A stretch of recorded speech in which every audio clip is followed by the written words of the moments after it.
মিৰ্জাত বিনামূলীয়া চকু চিকিৎসা শিবিৰ ERCৰ সৌজন্যত অনুষ্ঠিত হয় এই চিকিৎসা শিবিৰ।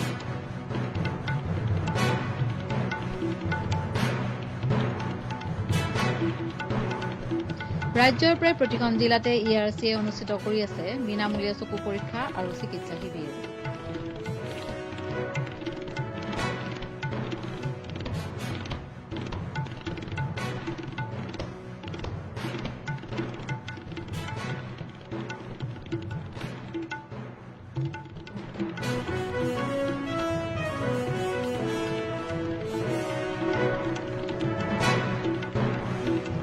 শনিবাৰে দিনজোৰাকৈ মিৰ্জা নিউ কলনীৰ ডিলাইট মেডিকজত ERCয়ে আয়োজন কৰা বিনামূলীয়া চকু পৰীক্ষা আৰু চিকিৎসা শিবিৰত অৰ্ধশতাধিক লোকক চিকিৎসা প্ৰদান কৰা হয়।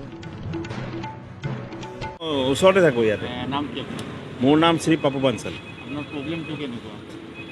প্ৰব্লেমটো ক'ব গ'লে বহুতকেইটা। এয়া মই হেণ্ডিকেপ্ট হয় এণ্ড মানে চকু ERC একচুৱেলি এইটো মই পাইছোঁ মানে যি পাই থাকোঁ।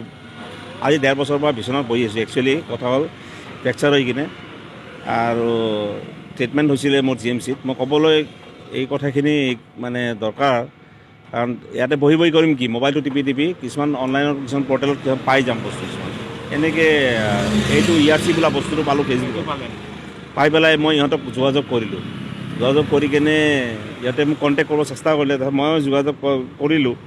কৰাৰ পিছত আল্টিমেটলি গৈ থৈ আজি যিটো কেম্প হৈ আছে ইয়াতে দক্ষিণ কামৰূপত পলাশবাৰী সমষ্টি, এইটো ময়ো ইয়াৰে বাসিন্দা, যিহেতু ইয়াৰে গাঁৱৰ মোৰ ওচৰতে।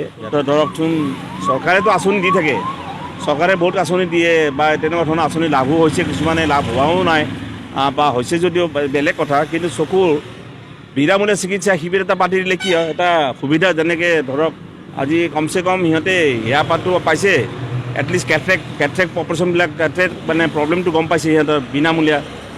গুৱাহাটীলৈ যাব লাগে নহ'লে চকুৰ প্ৰব্লেম হ'লে চকুৰ দেখা। আচ্ছা, একচুৱেলি আমি আজি ERC আই কেয়াৰৰ ফালৰ পৰা আহিছোঁ।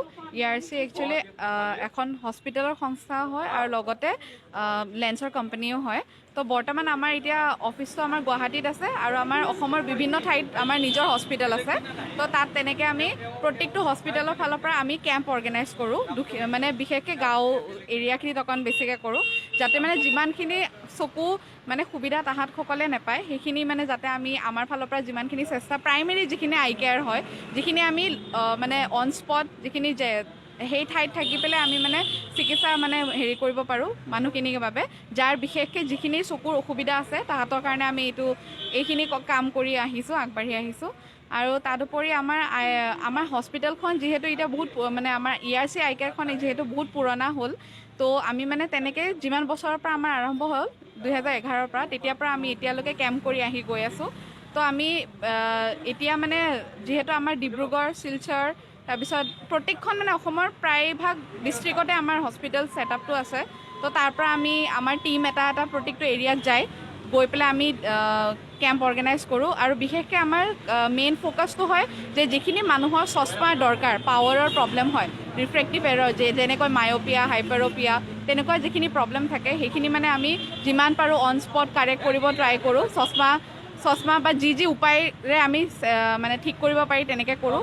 আৰু তাৰোপৰি আমি যিখিনি পেচেণ্টক কেটৰেক্ট বা অন্য চকুৰ বেলেগ ধৰণৰ যিখিনি প্ৰব্লেম থাকে, যেনেকৈ কৰ্নিয়া, ৰেটিনা, তেনেকুৱা চকুৰ যিমান পাৰ্ট আছে তাৰ যি প্ৰব্লেম থাকে তেনেকুৱা টাইপৰ পেচেণ্টছখিনি আমি যদি আমাৰ ওচৰত আমাৰ নিজৰ হস্পিটেল আছে আমি তালৈকে ৰেফাৰ কৰোঁ, নহ'লে বা আমি বাকী যিমান ওচৰৰ চকুৰ হস্পিটেল, বিশেষকৈ চকুৰ হস্পিটেলছখিনিত আমি পেচেণ্টছখিনিক ৰেফাৰ কৰোঁ। মোৰ নামটো একচুৱেলি সংগীতা দাস হয়। তো মই একচুৱেলি চকুৰ মেইন প্ৰব্লেম বুলি ক'বলৈ গ'লে প্ৰথম কথাটো হয়, এতিয়া সৰুৰ পৰা যদি আমি চাবলৈ যাওঁ, আজিকালি যিহেতু অনলাইন যুগটো বেছি হৈছে, যিহেতু মানুহে বেছিভাগ কাম অনলাইন কৰে, যেনেকৈ মোবাইল, কম্পিউটাৰ, তো যিমানখিনি সময় মোবাইল, কম্পিউটাৰ বা স্ক্ৰীণ টাইম আমি যিটো কওঁ, মানে মোবাইলৰ স্ক্ৰীণ হওক, লেপটপৰ স্ক্ৰীণ, সেইখিনিত আজিকালি যিহেতু এতিয়া আমি দেখিছোঁ কৰোণাৰ চিটুৱেশ্যনটোৰ কাৰণে কি হৈছে, চব অনলাইন ক্লাছেছ হওক বা যিকোনো কাম অনলাইনে চলি আছে। তো তাৰ ফলত কি হৈছে, বেছিভাগ স্ক্ৰীণ টাইম আমি কাম কৰোঁ। তো তাৰ ফলত সৰু ল'ৰা ছোৱালীয়ে হওক বা ডাঙৰখিনি যিমানখিনিয়ে মানে আমাৰ স্ক্ৰীণ টাইমৰ লগত বিজি থাকে মানে লাগিব লগা হৈছে মেক্সিমাম সময় যেনেকৈ 8-9 ঘণ্টা তাহাঁতে স্ক্ৰীণ টাইমৰ লগত থাকে সেইটো এটা মানে মূল কাৰণ হয় এতিয়া চকুৰ যিমান প্ৰব্লেম আহি আছে কাৰণ যিমান আমি স্ক্ৰীণত বা মোবাইল বা লেপটপত আমি যিমানখিনি সময় দিওঁ সিমানখিনি আমাৰ চকুত মানে প্ৰব্লেম আৰম্ভ হৈ আছে নানান ধৰণৰ মানে এতিয়া বহুতখিনি নতুন প্ৰব্লেমো আৰম্ভ হৈছে যেনেকৈ আমি কম্পিউটাৰ ভিজন চিনড্ৰম বুলি এটা আছে যিটো এতিয়া মানে আগতে আছিলে কিন্তু এতিয়া বেছিকৈ হোৱা হৈছে মানে সেইটো প্ৰব্লেম আৰু তাৰ ফলত যদি বিশেষকৈ আমাৰ গাঁও এৰিয়াখিনিত কি হয় বিশেষকৈ আমি কেটাৰেক্ট পেচেণ্টছখিনি বেছি পাওঁ কিয় পাওঁ বিকজ তাহাঁতে মেক্সিমাম কি হয় খেতি বাতি কাম কৰিব লগা হয় ধূলি বালিৰ লগত বেছি থাকে মানে ধূলি বালিৰ লগত বেছি থকাৰ ফলত কি হয় মানে কিছুমান মানুহৰ বয়স এনে নৰ্মেলি কেটাৰেক্টটো কমন হয় আজিকালি সকলো মানুহৰে থাকে কিন্তু আজিকালি আমি গাঁওবোৰতো কিছুমান এনেকুৱা দেখোঁ যে 30 বছৰৰ মানুহখিনিৰো হৈ যায় তো সেইবোৰ বহুত বস্তু আমি দেখি যাতে আমি আমাৰ ফালৰ পৰা যিমানখিনি প্ৰাইমেৰী চেকআপ অন স্পট দি আৰু যিখিনি হস্পিটেল নিবলৈ দৰকাৰ হয় তো সেইখিনি মানুহক আমি হস্পিটেললৈ লৈ যাওঁ লৈ গৈ তাত যি চিকিৎসাৰ দৰকাৰ হয় আমি সেইখিনি কৰোঁ আবিদুৰ ৰহমানৰ ৰিপৰ্ট দ্য নিউজিলেণ্ডছ দ্য নিউজিলেণ্ডছ অবিৰত তথ্যানুসন্ধান আপোনাৰ সেৱাত খবৰ সন্ধান দ্য নিউজিলেণ্ড